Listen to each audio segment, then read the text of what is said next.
kızlar bende var, bende. আপু, আপনার নাম কি? জুলিয়ান খান।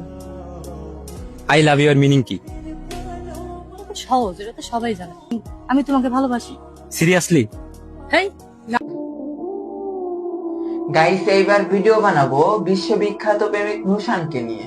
মানে সব সময় মানে মানে করবেন না। কথা হচ্ছে যে নুশানের চরিত্রের সমস্যা আছে। সে হচ্ছে একবার শান্তার প্রেমে পড়ে, আবার বলতেছে যে আমি জুলিয়ান খানকে ভালোবাসি। পিছনের সিটটা তো ফাঁকাই আছে, আমাকে কি একটু নেওয়া যায়?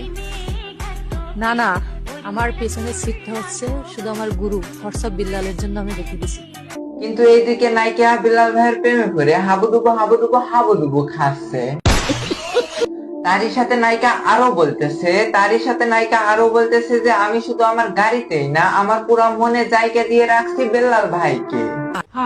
আমি কি ভালো করে হাঁটিচ্ছি? আমার কি ভালো লাগিচ্ছে? তুমি তো প্রাক্তন বিলাল ভাইয়ের। গাইস, আমার মনে হয় এটা যদি বেল্লাল ভাইয়ের প্রাক্তন না হতো, তাহলে আমার মনে হয় এইটারও বলতো যে আমি তোমাকে হাঙ্গা করতে চাই। শুধু এইটুকুতেই থামে নাই আমাদের বিশ্বপ্রেমিক নুশান। তোমার দুষ্টামিগুলা বড্ড ভাল লাগে তোমার মিষ্টি হাসি। তুমি কি দেখো না নোটিফিকেশন, আমি যে তোমার আইডিতে বারবার আসি। এইদিকে আবার শান্তার প্রেমে পড়ে নাকি ওর কলিজা ভেঙে গেছে।